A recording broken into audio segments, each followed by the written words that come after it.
Hello, everybody, and welcome to Friends of the Force, a Star Wars podcast. I'm your host, Brad. And I'm your host. Drumroll, please. Drumroll, please. Sarah! She's back again for another episode of Mandalorian Breakdown. Woo-hoo. Who would have thought? Not Sarah. This is our series, our formerly named podcast series, maybe a working title, DJARIN JARGON. DJARIN JARGON. DJARIN JARGON, where we talk about the Mandalorian in its entirety. And really in its entirety this week, because we are doing a triple threat episode. Now, we lead busy lives. We do. And one of these episodes is also on the shorter side. So we decided, why not put them all together in one episode? And that's why we're here today. Is this now the second episode of DJARIN JARGON? This is, the first episode. If you missed it, we cover chapters 17 and 18. That's confusing for me. This week, I just need the people to know that. This week, we are talking about chapter 19, The Convert, directed by Lee Isaac Chung. Chapter 20, The Foundling, directed by Carl Weathers. And chapter 21, The Pirate, directed by Peter Ramsey. All legendary directors. This season, I have to say right up front, the director lineup, fantastic. I have no notes. We got so much diversity here. Just talent across the board. Bryce is next week. Rick Famuyiwa is closing out the last two episodes, so we know the rest of the season's gonna have some just absolute banger moments. Because, I mean, I know you're a Sanctuary fan. I am Sanctuary's biggest fan, perhaps. Just kidding. I'm not, but like, there are definitely bigger Sanctuary fans than me. But like, I am a huge fan of Sanctuary. And it's also like a fact that Bryce Dallas Howard has not directed a bad thing in Star Wars. It's just a fact. It's just a fact. Mm-hmm. It's a Howard gene. I don't know what it is. She's as a fellow really solo cool fan. Yeah. Good yeah, for she's her. beautiful. Yeah. Me just being like, wow. We are talking about these episodes, and I guess how we can kind of split up this conversation. There's sort of two camps of story happening in The Mandalorian right now. There's like the New Republic, which we were treated to in chapter 19 a little unexpectedly. We took like a very sharp left turn into Rangers of the New Republic for an episode, which I have no complaints with because I really enjoy, politics. You and I love politics in Star Wars. So like that was kind of nice to see some ideas that were maybe going to be a part of that show sort of feed itself into The Mandalorian and build out the universe a little more. So I'm a fan of that. And then also there's like the Mandalorian camp, which is the Armorer, Din Djarin, Bo-Katan, Paz Vizsla. So we're going to talk about those two camps in this episode, and we're going to start with like the Mandalorian aspect of the series thus far. Before we do that, though, I just want to start the conversation off. I want to set the tone for these 3 episodes with the text that I received at March 15th at 6:50 in the morning Central Time from none other than one Brad Whipple. And he tweets, "Happy Victory's Price Day to all who celebrate, and Happy Rising Storm Day to all who celebrate." And I was groggy as all heck, and I did not know what was going on. And I said, VP and Rising Storm, as in like, these books didn't come out today. And you went very loosely, and I went, what? I'm confused. And you went, never mind. And then I went, question mark? And you went, Mando. All of our conversations are me just providing like a stream of information to you with absolutely no context. And then you usually replying with like, okay, or question mark. And then me explaining the context. And you're like, oh, that's like every conversation that we have. And it's never going to change. You're not doing a very good job at helping me understand what's going on in your brain there, though. we can make jokes about Sarah not getting it, but Brad, what am I supposed to do about Happy Victory's Price Day and Happy Rising Storm Day when I know that the Rising Storm came out not in March? This is why we are an audio podcast and not a blog, not primarily blog driven here on the site. So anyway, Sarah doesn't know what's going on at any given moment, and that's why this makes this podcast fun. Brad knows all the things. Sarah knows only some of the things, and Sarah did not know this. And yes, we're going to talk about the Mandalorian side first, so I'm going to like totally throw out that conversation, and we'll like circle back, in the email. I just want to circle back. just want to, let's just circle back to the per my last email, Victory's Price. No, but in all seriousness, though, I enjoyed watching these last 3 episodes because there was like one little thing in each of them that I was like, oh my God, Sarah, and I like messaged you about them. And then I was like, question mark. I'm not there yet. we got fed like a little fun crumb every week. That was just like a good time. So, and we'll talk about each of those. But before we actually like dive into the Mandalorian side of things, I think now would be like a good time. We're at the halfway point of season 3, sort of to take the temperature in the room and give our thoughts on how we see the story so far and kind of what our expectations were coming in and like where they are now and like how we're feeling about where the season may or may not be going. So, here we are halfway through. Like, what are your thoughts so far? It's fine. Like I'm here, I'm vibing, I'm chilling. I'm enjoying having conversations with you about it.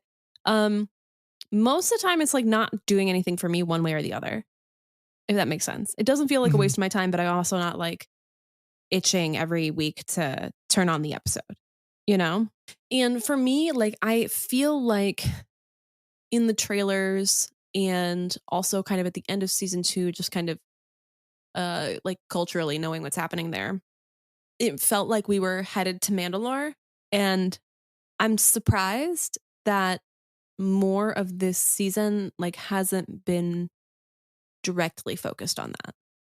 It's like tangentially focused on that, and we keep taking baby steps to get there, and feels like we've taken the biggest step here at the end of this latest episode with the pirate. Yes, definitely. But I'm surprised that we haven't done more of that in these episodes. So yeah, because I think that's, to me, and in addition to the New Republic stuff, which we didn't know we were getting, right? That's the most interesting kind of meaty aspect of the story. But also like the story has never been particularly interested in the meat necessarily. Not like in a dig way, but it's kind of going for something else. So I don't know. Does that make any sense? Do words make sentences, make meaning? Yeah, absolutely. And I think your comments about the series not necessarily digging into the meat, I think like sometimes I feel like the show like has like a really amazing steak on the plate, right? And it's like, wow, that's like really good ideas, like the formulation of it, creation of it, like all really good. All the things that inspired the steak are like classic, right. Like what you want on the steak. You read the menu item for the steak and you're like, shit, that's a lot of good stuff. That's going to be a delicious meal. Western lone wolf and cub, like, oh yeah, it's a good steak. I love that. And then I would not eat Western lone wolf and cub on a steak. I just want to make that really clear. I was making me thinking like over some mashed potatoes, some, broccoli, vegetables, carrots. Right. Gotta get your. No, we're talking asparagus, a really nice like sauce on it. Sure. Not lone wolf and cub. I know what you're going for, but I'm making a joke. Okay. Yes. I picked that one up. And I also need to over explain my joke. Okay. Yes. But in all seriousness, wow, he's like, yeah, you really do, Sarah. I think sometimes though, like what the show does is it kind of like presents the steak, but doesn't like cut deep enough into the steak to like really show you each of the layers. Yeah. It's like, we're going to give you a butter knife. So like you'll graze the surface a little bit, but you won't like cut too deep. Because again, like all the ideas are there, like all the setup and the intrigue and the characters are all there. But sometimes I think like the execution of it, like on an episode to episode scale, like isn't always like what I would prefer. In all clarity, I'm enjoying every episode. Like I'm having a good time. Like I watch the episode, I smile. There's thrills. Grogu does his really cute stuff. I'm now shipping the Armorer and Bo-Katan. Like when are they just going to take their helmets off and kiss on the mouth? Please. The Armor will never take her helmet off. It's not happening. She's like, maybe here's a prediction. The Armor will die one day. Okay. Wow. It's a really bold prediction, Sarah. Everybody dies. Yeah, I know. The Armor's going to die one day, but she's like going to die out of shame because she took her helmet off. Like she, that moment in Les Miserables, you don't, but it's fine. Don't worry about it. Where like, they're at the barricade and they're having this battle and they're singing about it because of course they are. It's a musical. And then what's her face? Eponine. She's like dying. She's dying. And then she sings a little fall of rain to Marius. Sure. And it's like, I mean, she's not dying of shame, but she's also like proclaiming her love as she's dying. It's a whole thing. And that's how I feel like the armor will go out. Like the mask will be off. She'll be on the ground. Bo-Katan will be holding her, you know, and she'll be like, oh, I couldn't do it. Also, this is not the way anymore. Dies, you know? But like, do you think she's gonna Bo-Katan will take off the armor's helmet a little bit and just plant a little kiss, you know, a little smooch? No. Okay. I mean, she might take it off. There might be some tension, but there's not going to be a smooch. There was tension at the end of the pirate. Let me tell you, I was like, oh, the Mandalorian needs to be more sapphic, like immediately. Like we need to make this. I mean, yeah. Two the answer women to that fall is in like, love. Yeah. While the himbo dad watches a little green creature show. I mean, you don't have to convince me of this proposition. I am pro that. Like, yeah, Star Wars could be more queer at any point in time.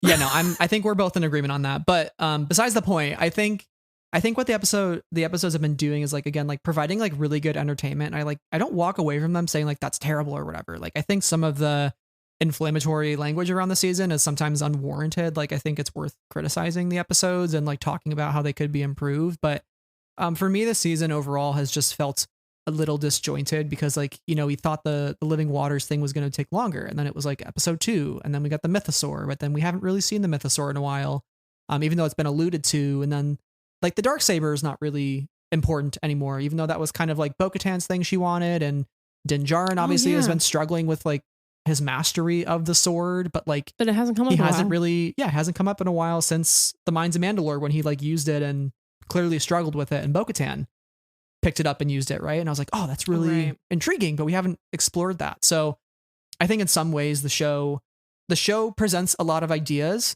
and the viewers do a lot of the heavy lifting in connecting the dots and exploring the themes. But I don't necessarily think the show does as much of the heavy lifting in exploring the themes and connecting the dots as it should, right? Because like I think we have to infer a lot of what we think the themes are and are what is going to be happening. But I don't think it's sometimes as clear, which is I think where a lot of like the division happens with the show is like everybody's kind of arguing like this is the theme, and they're like this is the theme, or like this is where it's going, or this is where it should be going. And I think if the show were a little more clear on its direction and what it was trying to achieve, a lot of that friction would evaporate pretty easily. But again, like in all clarity, I'm enjoying the episodes. I'm having a really good time. I just wish it were a little bit less disjointed as a season. And I understand some people's frustrations with it. And I also think if you're like, this is your favorite season of The Mandalorian, like I'm happy for you. That's like awesome. I'm really glad. Yeah, there's nothing wrong with loving this season at all. Yeah. And like, it's even when it's not my thing, I'm really happy when other people have it as their thing. Like, as we know, Rise of Skywalker, very much not my thing, but I'm delighted that people find a lot of meaning and joy in the movie. Like, I'm really glad. And I wish I could be on that train too. And that's how I feel for Mandalorian as well. Like, I wish I could be on this train in the way that I see you and some of our friends online on this train, and loving this show. I want to be, invite me to the party. But yeah, so I think you make a great point about the audience doing some of the heavy lifting for the show. And I think that's an interesting conversation, because I think we do see a lot of people assign a lot of meaning to the show, and that's not a bad thing. I mean, like, that's art interpretation, but we see it happen in a lot of very disparate ways between people, and that's okay. Like, again, that's art. But to me, it isn't really clear what the show is trying to say. And I guess it doesn't need to say anything necessarily, but like, I think that might be part of the complication. Yeah, it's definitely a complicated dialogue happening among fans this season. I definitely feel it. I've tried to take like a little bit of a backseat on Twitter and just like tweet about the things I do like. Like, sure, was the Foundling like not my favorite episode this season? Not really, but Keller and Beck, Ahmed Best, like that sent me to the moon. Can we start there? We've been talking generally, but can we like go right there? Yeah, we're talking about the Mandalorian camp first, so let's like dive in a subsection of that with Grogu and his flashback. So we bring Grogu back to the armorer. She takes him into her little forge, and he starts having flashbacks, which is not unlike Din Djarin. Remember in season 1 when he was in the forge? Yes. and he started having the flashbacks of his parents. So I love that. I love that. How like the Forge is like, confront your trauma, please. Confront your trauma at the Forge. I mean, also, I guess in that should be a Disney theme park attraction. Come confront your trauma at the Forge.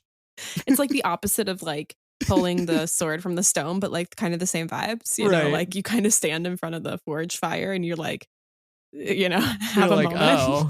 You just start sobbing.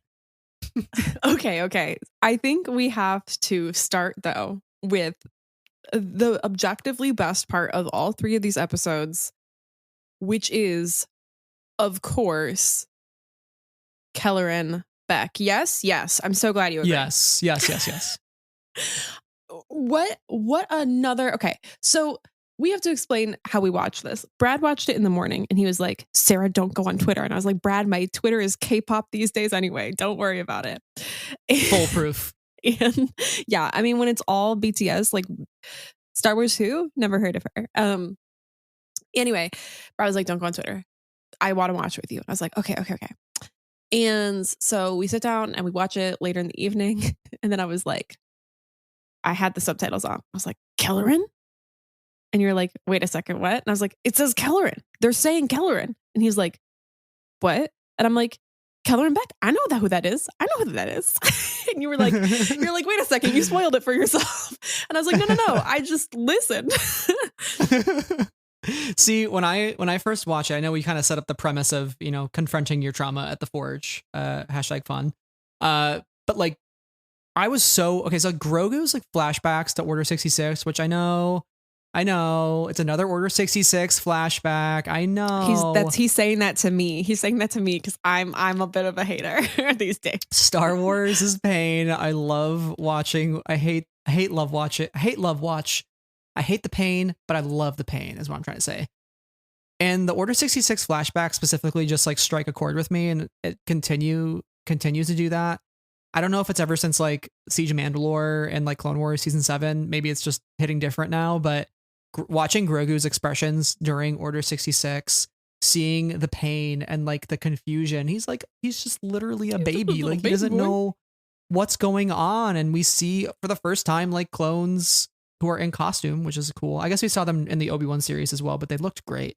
Coming through the door, taking down Jedi, and he just gets like shoved in the elevator. I'm like, oh my God, he's alone. Little baby's alone. You know, like I felt so sad. I was like literally sobbing. So I just was like tuning out anything of what was being said. Like I did not hear Kelleran. I didn't hear anything. So that was the proper way for me to watch it, because when the elevator stopped and I'm like, who is it going to be? Like, who's it going to be?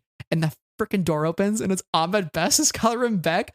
I broke inside. I just started sobbing. I was like literally sobbing and laughing and crying and like choking on my tears. Like I was like, oh God, like I was a mess. It was the most mess I've ever been with the series, because I was like simultaneously happy for Grogu, because like who better to take care of you than Kelleran Beck, like the master of the sabered hand and the master of Jedi Temple Challenge, like returning in canon, like so wonderful. So like there's the emotion for Grogu, and then there's like the emotion for Ahmed, who like went through so much trouble, like dealing with fans that were just terrible towards him for so long, and to now have his like moment in the sun, like was just so wonderful to watch him just run with it and like whip out double lightsabers and take down some clone troopers. I mean, that was absurdly fun. I was so emotional about the entire thing. I feel like I can't, like I can complain about Order 66 and like I will. It's fine. Don't worry about it. Like my initial thought was like, wow, it's not even May 4th yet. And we're getting a Order 66. Anyway, I can't complain about not only like the official capital O official canonization of Ahmed Best's character in Jedi Temple Challenges for like a number of reasons, not, you know, the least of them being Ahmed Best and also Jedi Temple Challenges, because I love Jedi. I'm here to get on my soapbox about how awesome Jedi Temple Challenges is. And yeah, I thought it was really cool that he got to come back and like play this pivotal role as the Sabered Hand. We know that he's a powerful Jedi, a Jedi who cares for younglings. And I was so delighted to have him back. I cannot complain. It was awesome. I want him back more. I agree. Like, I think the coolest thing about this whole scenario, one, is like, it wasn't who you would have expected, right? I was worried we were gonna go like the typical cameo route of like, it was like Mace Windu, he survived, like something like that, which I was just like, okay, I don't want that. And for it to just be somebody so unexpected, I think was just amazing, and specifically for Ahmed. And I also like want to like take a moment to mention, I see like a lot of headlines say in like TikTok comments that are like, oh yes, Ahmed was finally redeemed. Ahmed has nothing to be redeemed for. He did nothing wrong. Let's make that very clear. Literally just want to glare at those people and then like glare at them with like a little grumpy face on my face. And then there be a Lego in between us and me just like grumpily point at it. And then they have to step on it. Like, cause like, I just, the narrative around Ahmed, every time he comes back, is so tired. There's no doubt about Ahmed. There's never been any doubt about Ahmed. People keep saying these things because of how they think the public feels about Jar Jar Binks. You know what I'm saying? Like, yeah, it's all so yucky. Anyway, be nice. Ahmed Best is a wonderful, wonderful person.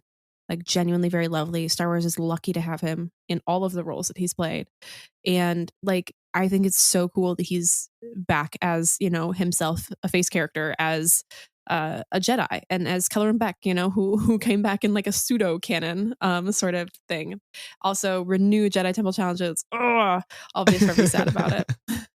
Yeah, and also just like, and going back to your point of like more of him, I think this has the opportunity to explore more of Grogu's past, like with Kelleran Beck. Like, where did Kelleran take him? And also, we can't neglect to mention that he brings there's an amazing chase sequence through the skyline of Coruscant, which is just like amazing. Love that Attack of the Clones energy, but also bringing him to the Naboo fighter that people are theorizing belongs to Jar Jar Binks, like, because Jar Jar is a senator, he's from Naboo.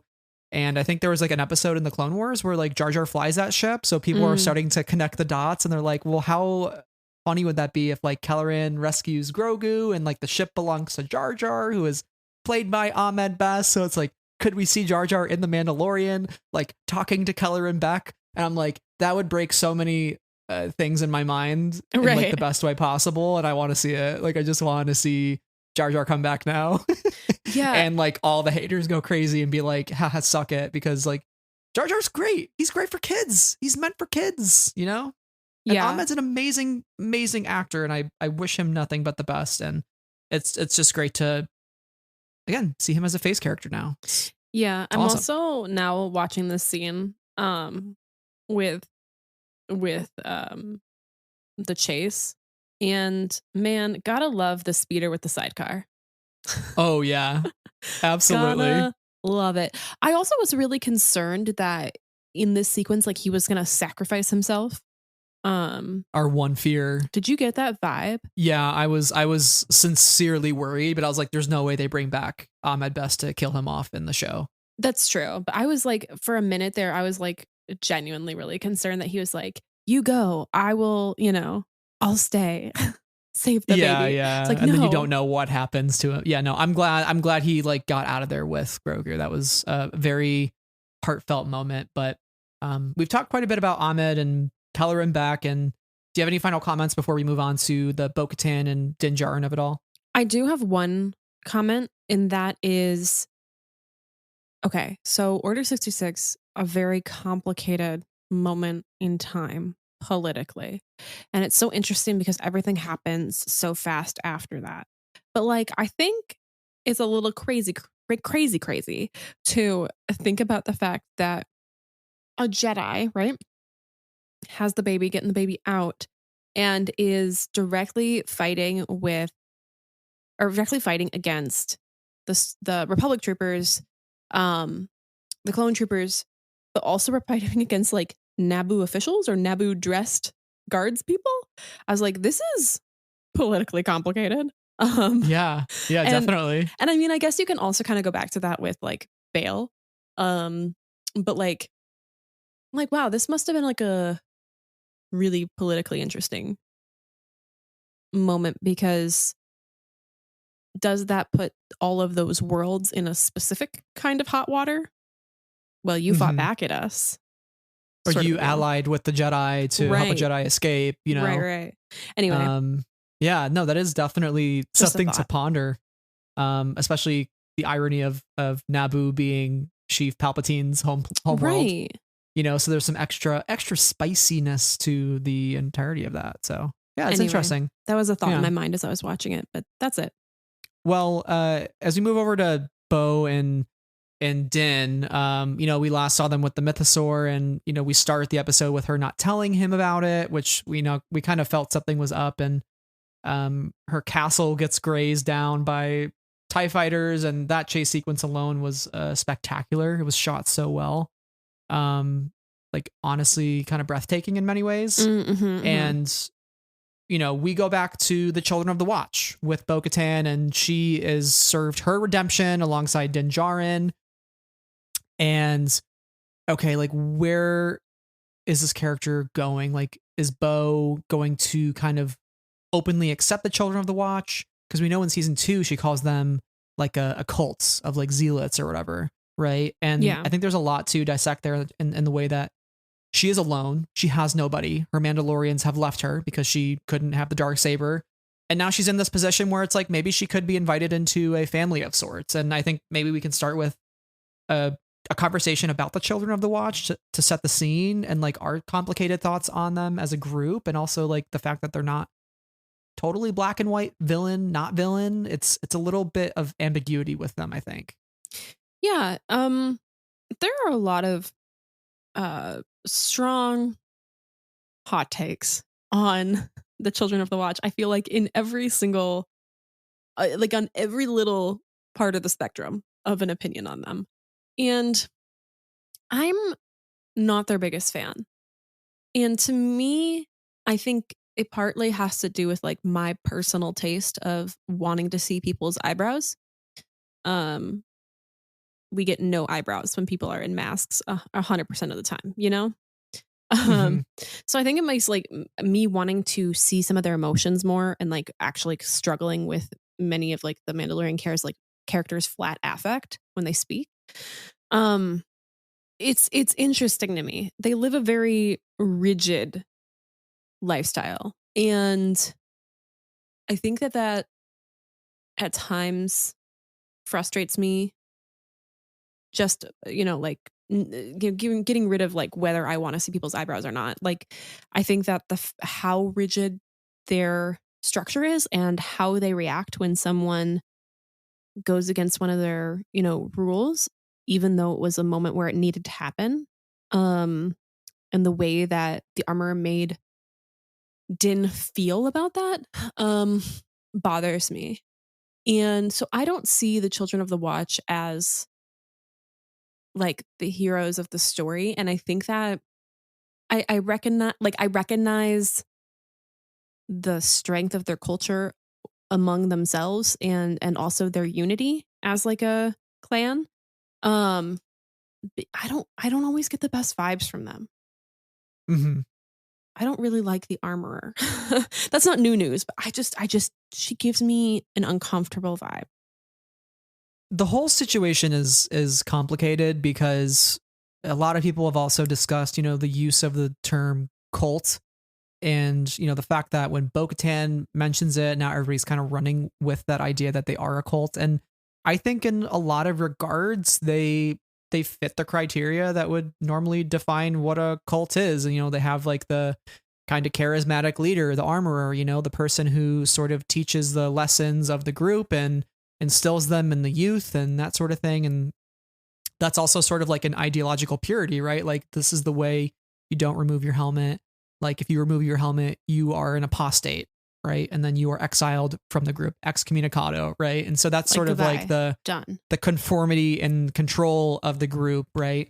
The us versus them mentality. Like us is like the people who keep our helmets on and we walk the way of the Mandalore, and there's them, like people like Bo-Katan, and there's a lot of complication in that. Now, at the same time, I think labeling them or as a cult, or maybe saying that they have some of those characteristics, doesn't mean they don't have any redeeming qualities. I think people are getting kind of like hostile in some ways when they're described that way. And like, it is complicated, but like, I also think that they do have redeeming qualities. I think, like you said, they are strong together. They are unified in many ways. And like, they share the best interests of each other. And, you know, they stage an entire rescue mission to get Paz Vizsla's son back from this like dragon creature, right? Like, I think in many ways, the way they came together for that was really inspiring, and it was great to see them have that sort of unity and rescue a foundling, right? That's kind of like their whole thing, is like, we find a foundling and we help that foundling in need. Now, the way they do that in some ways could kind of be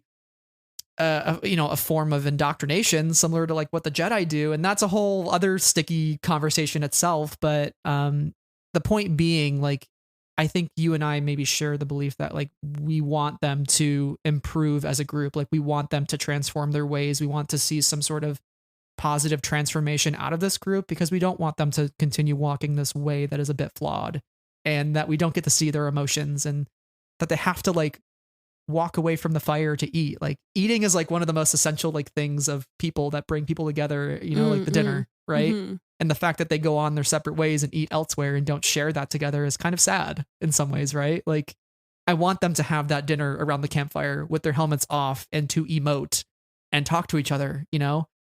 That's the way I want this group to positively transform. Like, I want them to be the best version of themselves, but I also think it's okay to acknowledge that they are flawed in some ways. Yeah, it just frustrates me that they are our hero group in a way, you know, and I struggle to see what elevates them over other groups of people. It frustrates me. I understand it in many ways, but like, it frustrates me that Din went back. Yes. Yeah. That he felt that he needed to be redeemed, you know. And that the armorer didn't see the value in why he took his helmet off. Right. To rescue a foundling, which is like their whole thing, right? Yeah, I think that's what I keep coming back to. Like, that specific rigidity, like, really, really rubs me the wrong way. And I'm really not their biggest fan, although I do see the ways in which both Din and Bo-Katan like find community there, but like, I struggle with them personally. And so I don't know where my thought is going, but like, I think the way that everybody is kind of talking about them like doesn't help a conversation about the show in a lot of ways. And that's not like a subtweet to any one person. That's just like, I think the overall hostility that I saw around this conversation was like a little bit confusing for me. Yeah. I was a bit confused as well. And I think too, like, as we talk about earlier, the way that the show has made us have to do a lot of connecting of the dots. I don't think it's been very clear from like the show running perspective, like what is, and maybe I just haven't read enough interviews from the creatives, but like, what does Jon Favreau think about the Children of the Watch? Like, does he think that like in their current form, they're like the superheroes and there's no need for them to be changed? Like, are they just going to remain sort of like a static group that has no transformation? Or does Jon Favreau view them as a group that has a way that they walk, and like, is the introduction of the Mythosaur and, you know, Bo-Katan walking both worlds, is that going to transform the group? And it seems like from the end of the pirate episode, like the armorer wants her to help unite all Mandalorians. But like, what is that unity going to look like? Because not all Mandalorians are going to want to keep their helmet on, right? So like, is the armorer and the rest of this group going to have to make some not sacrifices, but compromises, right? If they want that sort of unity from all of Mandalore and all Mandalorians, you're going to have to be a little flexible in your way. Like, the way is going to have to look a little different. And is she willing to give up that kind of control and that kind of tradition that they've held for so long. And that's what I don't know if the showrunners are willing to like explore, or if they're going to explore it, and it hasn't been made clear to me if that is the direction we're going. Right. Yeah, I'm not 100% sure. I don't know how I feel like about like that moment in the end of 21 when the armor is like, we have to walk the way, but it's like not enough. If only just a few of us are doing it, we all have to do it. And she's like, this is the way. And then she's like, we must walk it together.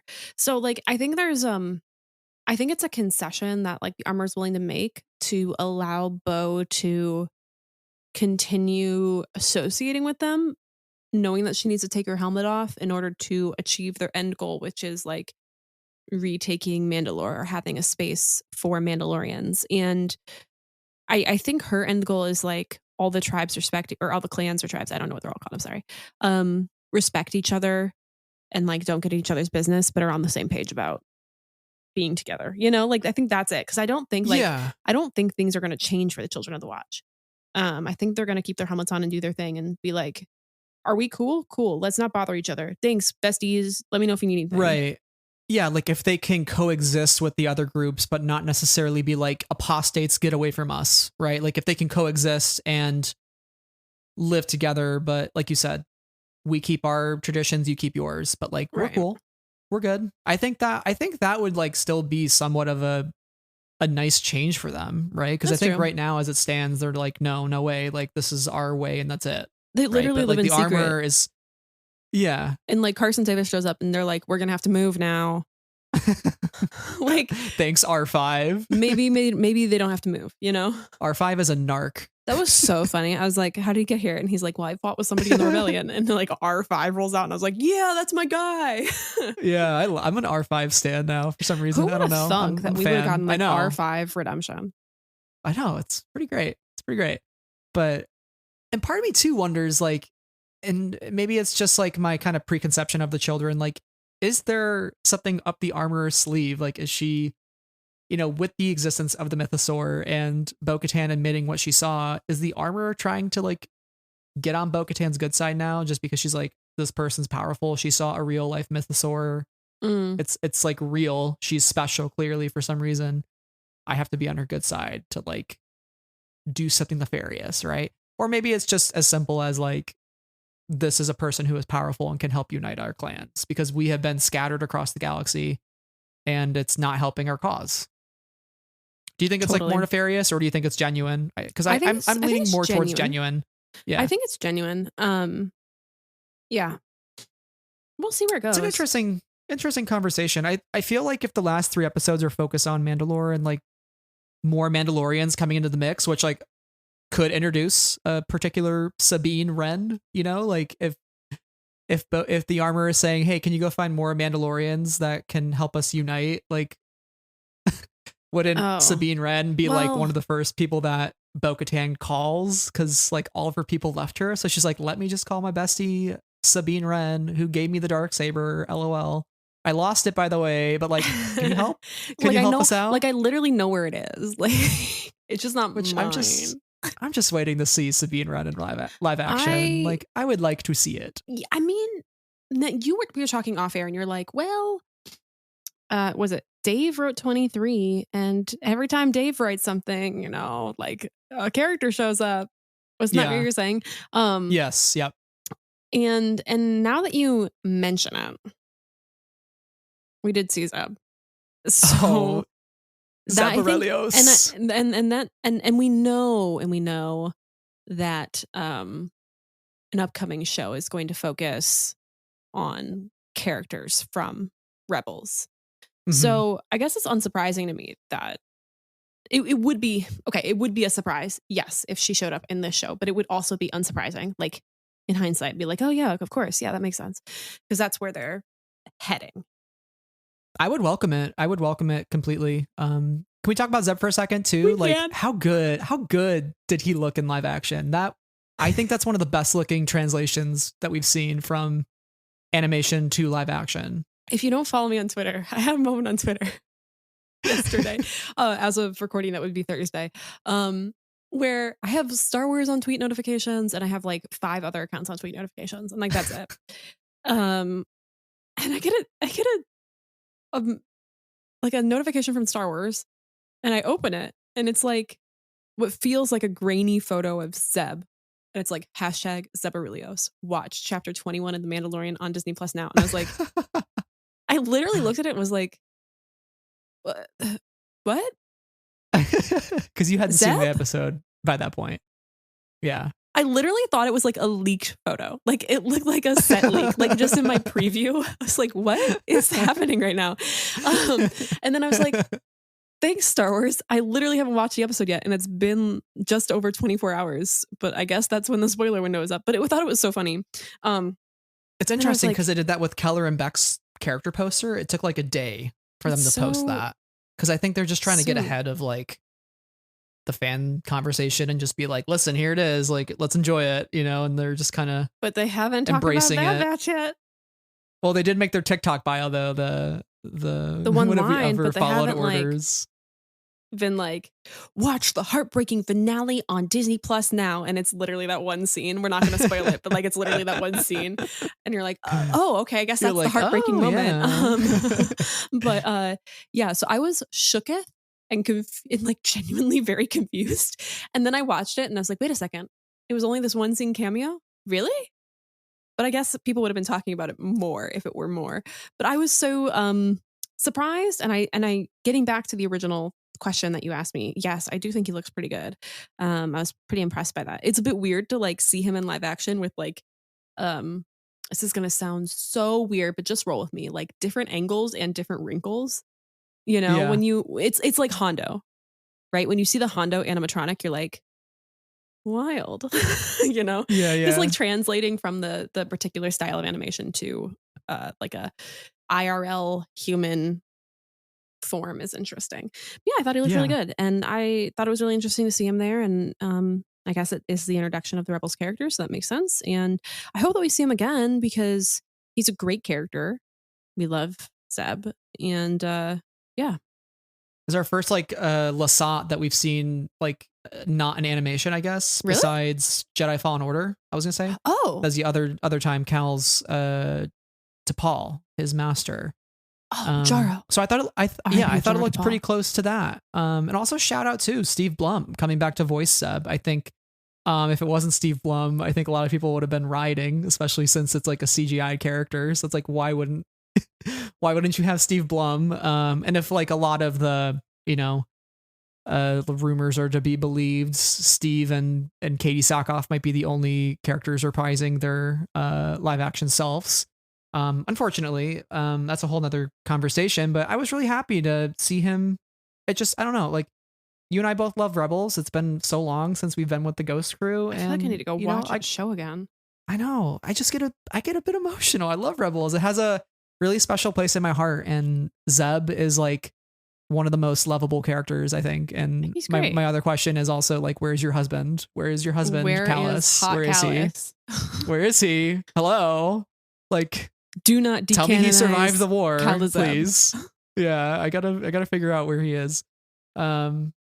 But yeah, anyways, so we're talking about Mandalorians. We talked a little bit about the way and you know, Bo-Katan going to be the one to unite everybody. But overall, like, I think the pirate was a fun episode. I loved like Gorian Shard coming back and Mando, which, you know, we talked about Mando kind of like going back to join the Watch, and like we were kind of like, dude. Come on, man. Bestie. Come on. Which we know when you're in a like a situation like he is, it takes time to break out of that mold and to, you know, grow beyond those set beliefs that you've had. We understand Din Djarin. It's okay. It's okay. But I thought like Carson Teva being like, your friend is in need of help. I think it says something that Din Djarin was willing to leave and go back into like the world away from the Children of the Watch to help a friend, right? So it's kind of like a reemergence of him when maybe he was trying to like cower back into his old ways, right? Of just like being in secret and being part of the covert, right? And now they're gonna live on Navarro, which is like kind of cool. In the open. 21 was giving a bit of camp. Okay, it really was. It was giving.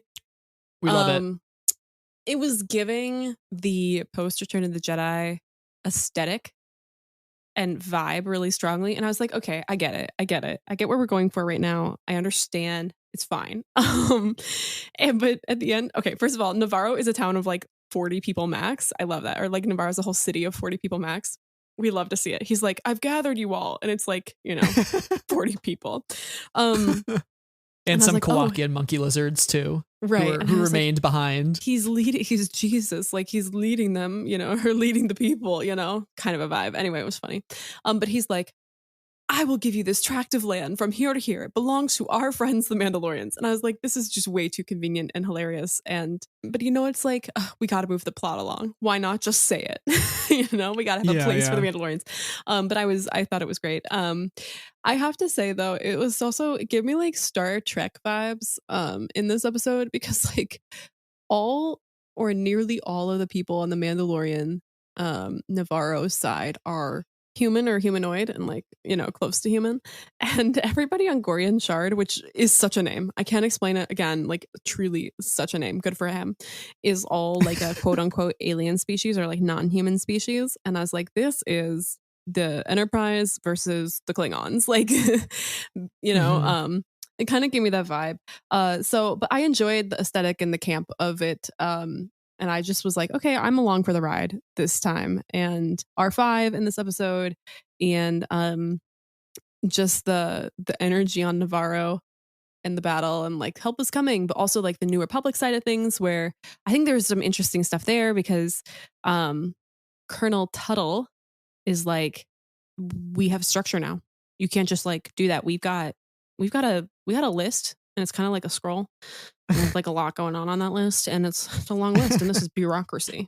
And I'm like, I'm so happy Tim Meadows is in Star Wars. It's just like so great. Tim Meadows in Star Wars, yes. Bureaucracy in the New Republic, ouch.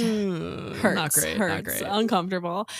Which we're getting to shortly too. We'll have some comments on the whole New Republic situation. We are going to get there in like 1 second. We're pretty close. Pretty close. Maybe we'll bridge, or I'll start to build the bridge. I'll put some of the Lego bricks on our Lego bridge, and saying that Kane, how am I supposed to feel about her, other than like, wow, gorgeous queen, I love you. How am I supposed to feel about this character? Because I don't know these days. But she's like, we can teach them the importance of signing the document or signing the treaty into the Republic. And Teva's like, you want them to suffer? It's like, that's a very imperial way of thinking. He's like, your sort have never seen the light before, and oh my God, that's like a little. There were little jabby jabs. Yeah. She's like, I was liberated. I'm like, I don't know what to think about her. Do you have anything else to say about the Mandalorian side of things before we jump over to the other side of things? Yeah, I don't think so. We're about 50 minutes into this, and I think this would be a good pivot point to talk about the New Republic, because like we mentioned up front, happy victory's price to all who celebrate, right? Because you and I are known Alphabet Squadron stans, particularly because we get to explore a lot of the New Republic, like in the wake of Return of the Jedi. We both love the Aftermath trilogy as well. It's got a lot of politics. It's got Mom Mothma. Like, come on. Hello. Bloodline. Yeah. So I think the formation of the New Republic and all of its struggles has been something that we haven't gotten to explore much of. And, now we get to do it in live action TV, which is exciting. I felt a little duped. Okay. I need the listener to know that I have very gently, so Brad doesn't want to kill me in the edit, even though he probably still will. Sorry, Brad, love you. I very gently picked up the mic and stood up. That's how you know. That's how you know. I used to have my mic on like a arm thing, but it doesn't fit on this desk. So now we have it on a little stand thing, and it means I can stand up whenever I want. Anyway. The point being is you sent Happy Victory's Prize Day to all who celebrate. And we started out this episode with Happy Victory's Prize Day to all who celebrate energy. And Pershing is giving this speech at the Senate. Or is it at the Senate or at the opera? He's at the Opera House from Revenge of the Sith. Yeah, and I was like, I'm pretty sure this is just the shot from Revenge of the Sith. So they are at the opera house, and he's giving this speech about how he's changed and how things have changed and how, how far he's come. And I was like, oh, this is great. This is delicious. This is meaty food. John Favreau didn't write a single word of this speech. Like, I was like, oh, this is great. Big fan. And then we get further into this episode, and then I am just feeling more and more mid. It's giving me mid energy. Like, I don't know. I'm feeling more and more uncomfortable with it. And the first like really big red flag for me was that none of these officers, none of these people retained their names. I really don't like this. Mm-hmm. Okay. And it feels, and the reason why I'm saying that, well, one, because I think obviously like a name is a huge part of dignity and identity. And like, I think respecting people's names and calling them by the name that they wish to be called is really important. Just in general, but also like you're asking these people to integrate into a new society. You're giving them a second chance in an ideology that they may or may not have happily subscribed to, right? This change is difficult and jarring and complicated in many ways, and not everybody would extend them the grace to have the opportunity to change, right?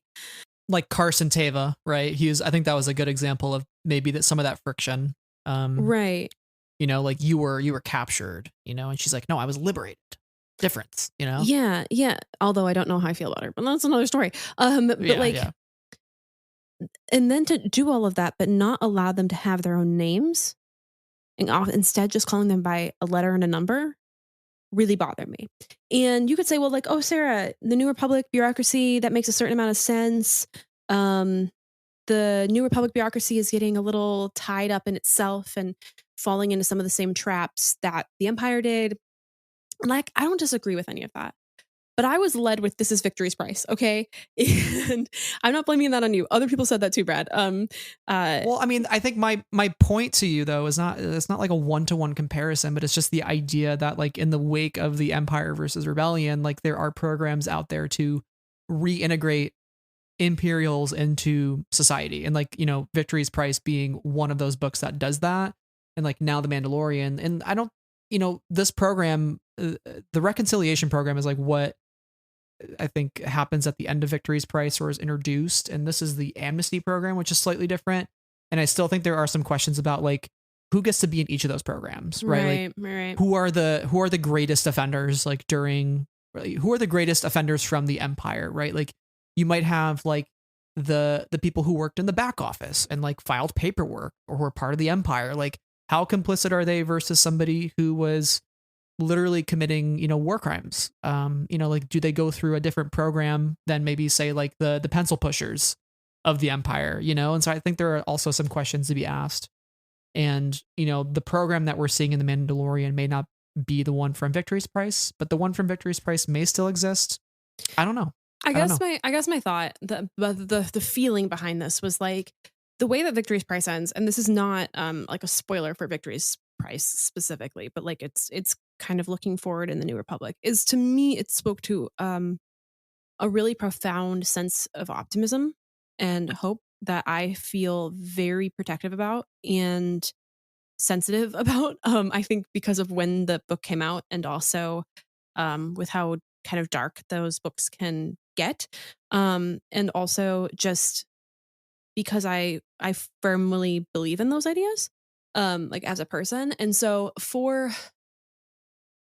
the actual implementation, and I feel like there's going to be like one listener right now. If it's you, listener, I see you, who's like, Sarah, well, that's just life. And like, I get it. But like the implementation of this program, a lot less optimistic than I would hope. So like I found myself really excited at the beginning about this idea, and then like I just was like pain, ouch, rip. Well, and I think that's sort of the emotion you're supposed to go through, right? Because I think Sure. the aim of the New Republic is great. Like we should reintegrate people in the society, like and like it's a comment on our current like carceral system, like in our own world, right? Like the point of prison is to not like punish people; it's to like help them get better and like reintegrate In them. America, it's to punish Well, people. yeah, but I'm saying like the purpose of it should be like to reform people and help reintegrate them back into society as like productive members and Right. like not like to just punish them forever and like that's who they are. Like, no, we should help them. And I think like the New Republic wants to do that, but it's like the methods by which they're doing it are like totally flawed, right? And like the methods by like which we run our prison system in the US is awful.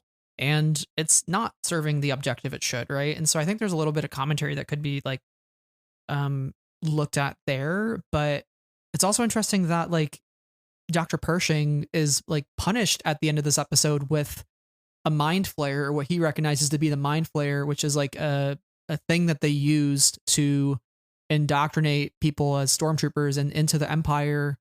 And it was like a torture device essentially, right? And the doctor is like, no, don't worry, it's great on low frequency settings, it's perfect, it'll help you out. And like, What does he say? Like, this isn't a trap or something, please. Like, or no, like Pershing's like, she led me to a trap, and then there's like the calamari's there. It's like, okay, it's like a buddy. cut to the Moncala. I was like, they did it. They did. Yeah. But what do you make of like the idea of taking something that was meant to do lots of harm during the war and is now being repurposed into something that is supposed to be good?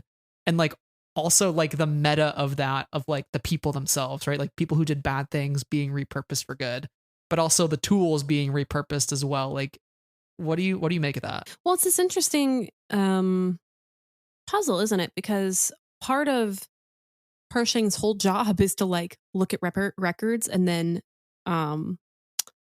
like assign them to be destroyed. Like look at an artifact and assign it to be destroyed. All the old like equipment and military stuff. So it's particularly interesting that the mind flayer is something that they use still when they seem to have this objective of destroying everything and like getting rid of it. And yes, maybe this is the feeling that we're supposed to feel throughout this episode, is like be frustrated and be upset about the ways that it's not being implemented in the way that like you would hope or expect. That doesn't diminish how I feel about it right now. Totally. No, I'm totally in agreement with you. Yeah. It's like, it's frustrating to me that they're like, okay, let's destroy all this stuff, but like, let's keep the mind flayer and then let's rehabilitate everybody, but also let's not give them personal dignity. Mm-hmm. And I'm not saying that they should be like held up in a society. They were clearly part of the system to varying degrees of severity, part of the system that was deeply and truly oppressive in the society in like a million different ways. But I think if we're relating this to our carceral system and thinking about the ways in which like we know that we can help other people, is like basic human dignity is number one on that.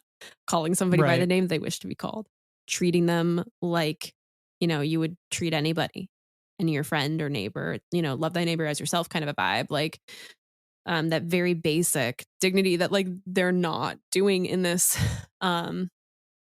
system, which leads to Pershing like becoming more and more frustrated.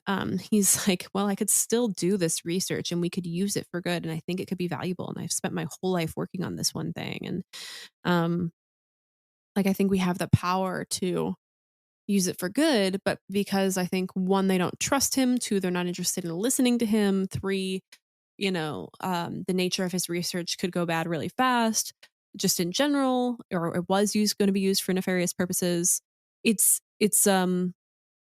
becoming more and more disillusioned with the fact that they actually are trying to help him, which I think there's real life parallels to that too. But it just makes me frustrated. I desire more optimism, and I understand that that's a crazy thing to say as an Andor stan, which is very in the nitty gritty of reality in a lot of ways. But like, I don't know, I'm very protective over Victory's Price. And there's like an irony too to like repurposing this machine from bad to good, and then like repurposing this like amnesty program from like what was supposed to be a good thing to now a bad thing. You know, there's like a certain irony to that. And we know the show is supposed to explore the beginnings of the First Order, which we know like Elia Kane is doing something for Moff Gideon, because we find out at the end of The Prisoner okay, that I'm Moff not Gideon, supposed to like her. Okay, I don't like her. She makes me. How am I supposed to feel about her? I'm uncomfortable. She makes me. She makes me go question marks. Yeah, but she also makes me like, you want to like put my head right in between your bicep and just like squeeze as hard as possible? I don't know. I mean, like, sure, but like she also just gives me question marks. Like, do I want to put my head in your team? You know, like. I gotta say, shout out though, Katie O'Brien is having quite a career right now. She was just in Ant-Man and the Wasp, and cool. Now she's like a leading character in The Mandalorian, so that's pretty cool. But we know Moff Gideon escapes his prison transport, and something is going on with him, and in the background, the First Order is being formulated. And I do remember from Star Wars Resistance, I believe at one point Tam mentions, I know I gotta throw a Resistance mention in there whenever I can, but I think Tam or maybe somebody else mentions mind flaying as like a form of punishment at one point. Yeah. And so it makes me wonder, will this bite the New Republic even harder in the ass? Because not only are they doing this reintegration in all the wrong ways, but like, will the fact that they kept this equipment around actually like at some point be stolen by First Order infiltrators and like help the First Order to like conscribe more soldiers? Like, because we know people like Finn and like people who are like supposed to be taken captive and turned into like First Order stormtroopers, like they were indoctrinated like through a mind flayer, I believe. So like, will the New Republic keeping these machines around actually then fall into the wrong hands later down the road? That's an interesting thing to ponder, and I don't know how much responsibility the New Republic might have in the creation of the First Order, right? And like, that's to Leia's point, is like, this is happening in the background. Like eventually she's gonna be like, this is happening, and she's got to take matters into her own hands with the Resistance. Where are we in terms of before or after the Battle of Jakku, Gallius Rax? I think we are 2 or 3 years past the battle. And there is a mention of like the disarmament of, the Empire's stuff, which is one of the acts that Mothma signs. The military disarmament acts is something that she signs after. Interesting. That's just interesting to me because we already know that then at that point, then the First Order is already in play. Yeah, those Imperial loyalists, like Moff Gideon included, they're brewing. But what's her face? I can't think of her face. Elia Kane. No. Ray Sloan. Ray Sloan. Yeah. Ray Sloan and all the kids and the ship that goes off into nowhere. Like, that's all set in motion. Anyway, lots of thinking thoughts. Can we talk about Gideon for a second here? Because he has been. Can you? Sorry, guys, I didn't watch season 2. Can you explain to me like what happened to him at the end of season 2 once more, please? Yeah, so he has a duel with Din Djarin, and Din wins the Darksaber from him. Okay, yes. And Cara Dune kind of at the end is like, I'll take him in, and then he gets taken in by Cara Dune before she goes back to her home planet forever. But I guess this is like another point people have brought up where it seems like some of the consequences of the season 2 finale have sort of been like unraveled off screen, like relatively speaking, because Moff Gideon's capture is kind of undone, and then like the separation of Din and Grogu is kind of undone in a different show. And I think there's some criticisms to be had there, but I'm kind of okay with the mystery surrounding Moff Gideon and like, how did he get out of there? Like, why is there Beskar in the wall? And I think the Dark Troopers are made of Beskar, so that could be part of it, but maybe like Moff Gideon's got some Mandalorians like as his bodyguards, like some Mandalorians who are loyal to the Empire. I don't know. It'd be interesting. See, here's the deal. We only have 3 episodes left in a season, Yeah. And it makes me wonder like where it's all going. Are Mandalorians really involved? Is the Mandalorian situation a setup? I loved Gideon in season 1. I think he's a strong villain. Giancarlo Esposito is so good in the role that it feels like we're lacking. I wish this had been established a little bit earlier. Does that make sense? Like, it feels like we're lacking like a And again, not everything has to be telegraphed for me, but like a knowledge of like where the climax is going to be. What am I sit down and I watch the show every week. But like, why am I choosing to sit down and watch it every week? Like, what am I headed to? And I think you're alluding to my like disjointed feeling about the season overall, and it's still a little bit unclear to me as a big fan. And you know, I wish we had also seen like more of Giancarlo like in prison. I love a good scene of the villain like in the prison, kind of alluding to his machinations that will then get him out of the prison. You know, like he's like, "Oh, you don't know what's coming," you know, and like that kind of cliche of the villain. You know, it's like in like the Bond movies, like when you know the Bond talks to the guy through the window or whatever, like inside the cell, right? Or literally like in Batman, or like in the Batman when he sings Ave Maria, like you know, and the like the tension is there, and he's like exactly. like stewing in like one of those scenes that people either love or hate. In Arkham, the Heath Ledger, Christian Bale interrogation scene, Dark Knight. Oh my God. That's a classic. Like, where is Rachel? You know, and he goes gets Rachel and then the Joker escapes. He like, that's just so good.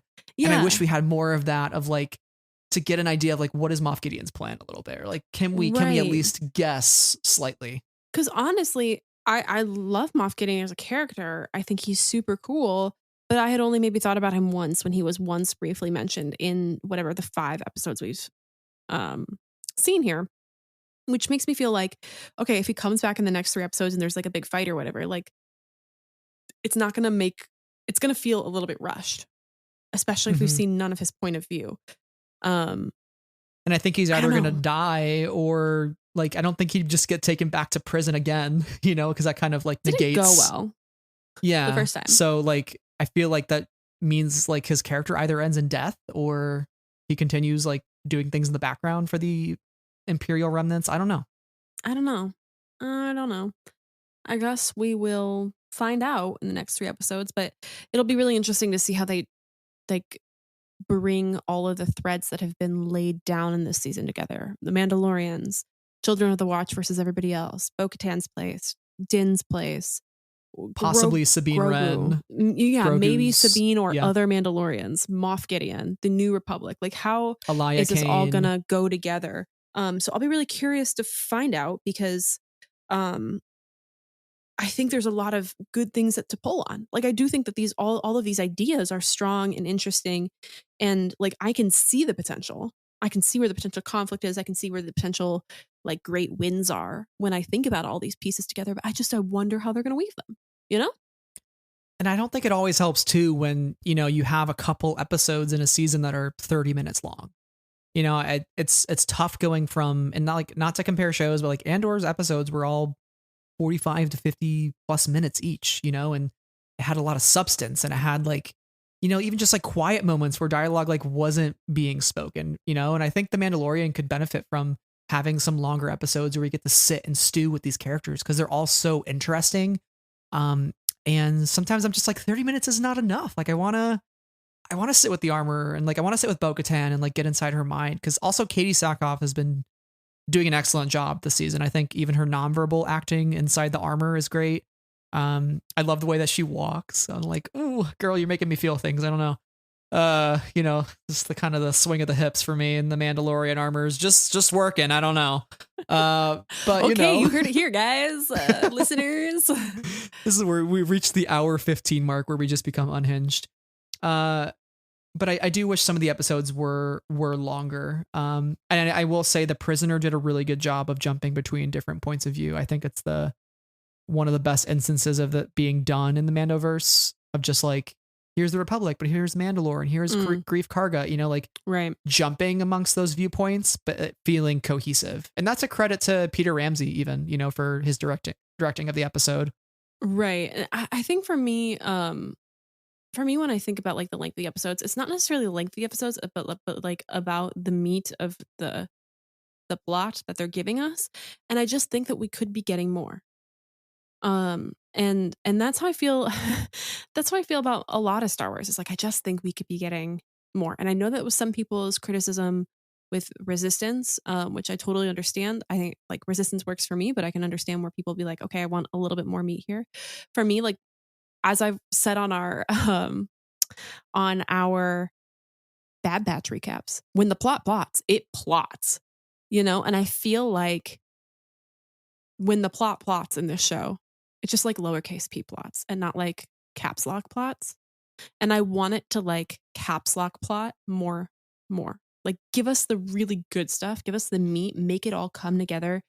But I think it comes down not to the length of the episode, but like the strength of the writing. Because if you go back to the convert and like that speech and the way that filled time and the way that felt, and like you felt like you were getting so much of the world in that moment and understanding where we were, like just in that one speech. And I was like, oh, guys, this is it. And then like we continued to get some of that through the rest of the episode, but it wasn't totally consistent for me. And then when we got to the next episode, it was doing something totally different. So I think it's like, what is the writing giving us as viewers, and how is it using its time? You know, I'll concede my point. I agree with you. I think the use of time is more important than the length, because you can have a long episode where the pacing is just terrible and you're like, why is this episode dragging for 50 minutes? You know? Right. So I will give you that. I don't think a length necessitates quality. But I think it's my kind of selfish desire to have longer episodes, because I love a good 50-minute, you know, when the Better Call Saul series finale was like an hour, like 20 minutes. I was like, oof. Delicious food. Totally. I get 80 you. minutes of Bob Odenkirk and Rhea Seehorn. Yes. Yeah, I'm here. I'm here for it. Mm-hmm.